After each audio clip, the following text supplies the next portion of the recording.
150 وفي ظل الاشتراكيه وفي ظل قانون اصلاح زراعي وفي ظل تاميم قناه السويس، كل الاحداث اللي حصلت ايام يوسف ادريس من الصعب جدا ان احنا نقارنها باحداث بتحصل اليومين دول، وبالتالي فلن نجد ابدا وجه المقارنه بينه وبين اي اديب اخر سواء هذا الاديب معروف او غير معروف.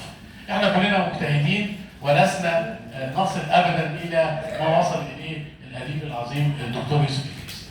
يوسف ادريس عمل 15 مجموعه قصصيه، هنمشي بسرعه كده فيهم عشان الى حد ما نفتح المجال ان احنا نقرا ادب يوسف ادريس، لانه ادب ثري جدا ويستحق مننا ان احنا نطلع عليه.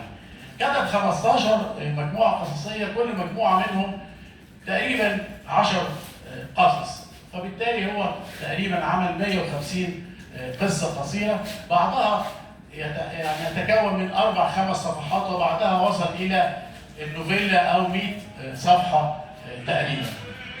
كلها قصص ثريه جدا، غامره بالاحداث، غامره بالشخصيات الغريبه والمفارقات العجيبه. وهنستعرض مع بعض كده في عجاله بعض ما كتب يوسف ادريس في 3 مجموعات قصصيه. الحقيقه انا اول مجموعه هنتكلم معاكم فيها هي بالتاريخ، يعني خلينا ناخد من الاقدم الى الاحدث. فاول مجموعه هنتكلم فيها مع حضراتكم، هنتكلم عن 3 مجموعات قصصيه، كل مجموعه هنختصر وناخد منها قصتين او 3. فاحنا بنتكلم في اول مجموعه اسمها لغه الاي اي. كلنا نعرف اللغه العربيه والانجليزيه والفرنسيه، ولكننا يوسف ادريس يعني ايه اقحم فينا لغه جديده وهي لغه الاي اي، لغه القلم، لغه القلم. فكان الحقيقه حط في هذه المجموعه، مجموعه لغه الاي اي، حط 12 قسم: حاله تلبس، الزوار، معاهده سينا، ذات الصوت النحيل، الورقه ال10، في حدود العقل. 12 قصه هنتكلم مع حضراتكم على 3 قصص موجودين داخل هذه المجموعه. اول قصه هي قصه اسمها حاله تلبس، ودي قصه الحقيقه بتتكلم عن عميد كليه، وهذا العميد من الصعيد، من نواحينا، من سوهاج. بيجد بنت في العام الدراسي الاول ليها بتفتح شنطتها وبتطلع علبه سجاير وبتبتدي تدخن تحت مكتب العميد.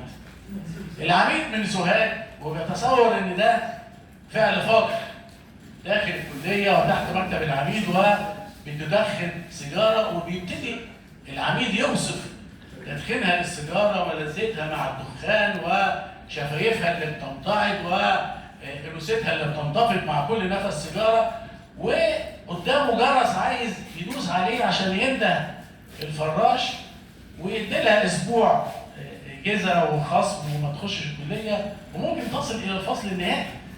وبيفتكر ان له بنت اسمها لمياء في نفس سنها، وهل البنت دي يعني ازاي وصل بيها الحال في عندها 17 سنه وتدخن سيجاره داخل حرم الجامعه وتحت مكتب العميد. وبتدور القصه في حاله التلبس دي، وهل العميد يفصل هذه الطالبه، وهل يتمتع بالنظر اليها وهي تدخن وهو مدخن كمان العميد، الى ان تنتهي القصه بان هو يترك البنت تماما بعد ما تلتقي عيناه بعيونها تعرف ان هي شافته وهو شافها، وتنتهي القصه ان هو بيسامحها وبيعتبر ان التدخين ده شيء عادي من ضمن ما هو متاح في العصر اللي كانت اتكتبت فيه سنه 65. ننتقل من قصه حاله تلبس الى قصه اخرى اسمها الزوار، ودي برضو كتبها يوسف ادريس، وكتبها بوصفه طبيب. بتتكلم عن عنبر في مستشفى مركزي او مستشفى عام او مستشفى امراض صدريه. العنبر فيه 22 مريض، والسيده اللي بتوزع عليهم الاكل والادويه السيده التخينه المليانه المشهوره في كل عنابر المستشفيات. المهم اللي هو بيتكلم عن اثنين في هذه العنبر، الست مصمص وده اسمها اللي مشهوره بيه ودي مريضه، والست سكينه المسكينه المريضه الاخرى اللي قاعده على السرير اللي جنبها.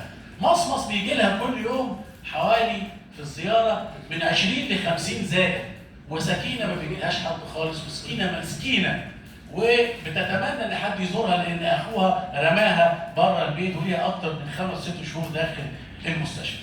وبالتالي بتبتدي سكينه تدي وتعمل نوع من انواع العلاقات مع الزوار بتوع السيده مصمص، وتبتدي مصمص تغير ازاي سكينه بتتكلم مع الناس زوارها وبتبتدي تحكي معاهم وتبتدي تاخد معاهم وتدي وتبتدي يبقى ليها علاقات خاصه